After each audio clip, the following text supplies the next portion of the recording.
Hello everybody, Luke back today, and this time with a little bit of a rant. 3 reasons why under-the-screen fingerprint readers aren't as great as they sound. Apple has reportedly been dabbling with this.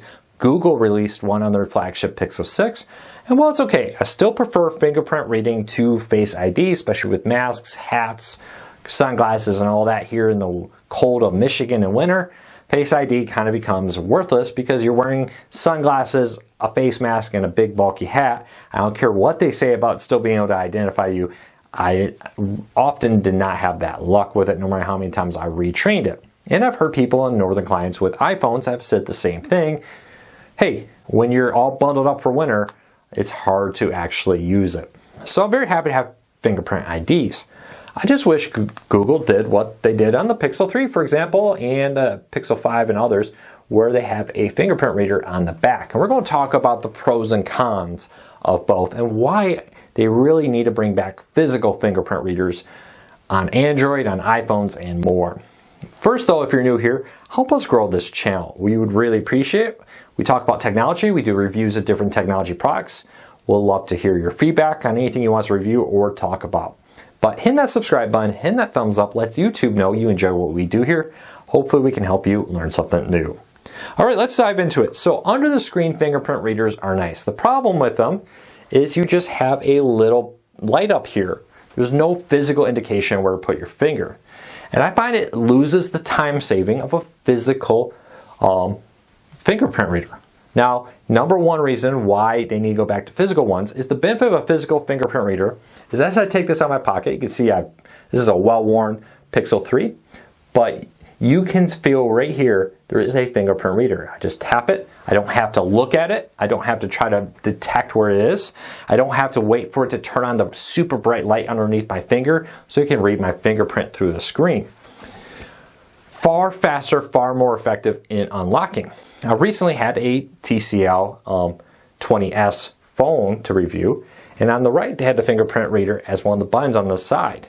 Actually worked great because if you're holding it this way, it's your index finger, you're holding it this way, it's your thumb. That's right there naturally. I still think on the back is the best, no matter where you are. It's just an easy grab, and you can do multiple fingers that way too. The downside to all of it with a with a under the screen fingerprint reader is the fact that it takes time. I have to pull it out of my phone, I have to wait for the light to come up, and I have to then put my finger on it. And by then I'm losing the time saving that I was hoping to get by not using Face ID. Because with Face ID, you know, you got to bring it up, you got to hold it usually like this. Sometimes you're kind of moving around if you have a face mask on or you have sunglasses on and more. Where with a fingerprint reader, before you even bring up to your face, you've already tapped it, unlocked your phone, and you're ready to go. I really think Google and iPhones need to go back to that. The other thing I really love about it is the ability to have options. TCL, for example, brings the option of both face unlock and fingerprint unlock, plus the PIN or pattern or whatever other code you've entered into it. By going pure Face ID and PIN, you will limit the ability. There's times where, hey, Face ID is the best way to do it. There's times where fingerprint's the best way to do it.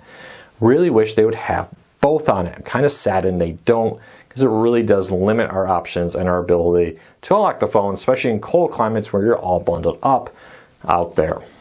And lastly, I think it's a nice security feature to have multiple ways to unlock your phones and more with it.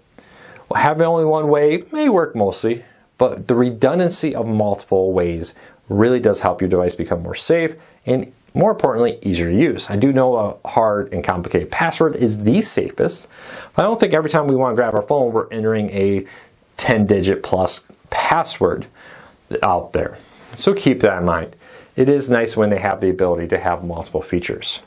So Google, Apple, bring back a physical unlock button, preferably one on the back or on the side, not on the front. Well, it's not bad, it's just not always convenient. There's nothing more annoying than having to bring your phone up and then do one of these numbers to unlock it because you're wearing a face mask. So there's nothing more annoying than bringing it up, waiting for the under the screen fingerprint lighter to come up, light, and then holding it and waiting. You're not really saving time. Where when I was testing my TCL, one of the physical fingerprint reader, I was shocked that, man, it's really nice that even before it reaches my face, I've already touched the fingerprint reader and I've unlocked it. And you'd be amazed at how much when you go back from that world to the Face ID, to the under-screen fingerprint reader, how much time you're wasting. So there you go. There's my rant. Apple, Google, under-the-screen fingerprint readers aren't that great. Face ID is okay, but honestly, a physical fingerprint reader is what should be used most often. So keep that in mind. And preferably, I find on the back or on the side to be the most effective when I review phones. So leave me a comment. Are you a fan of Face ID over fingerprint? Do you prefer fingerprint? Wish it would come back on more phones? Leave me a comment. Let me know. I'll love to hear from you.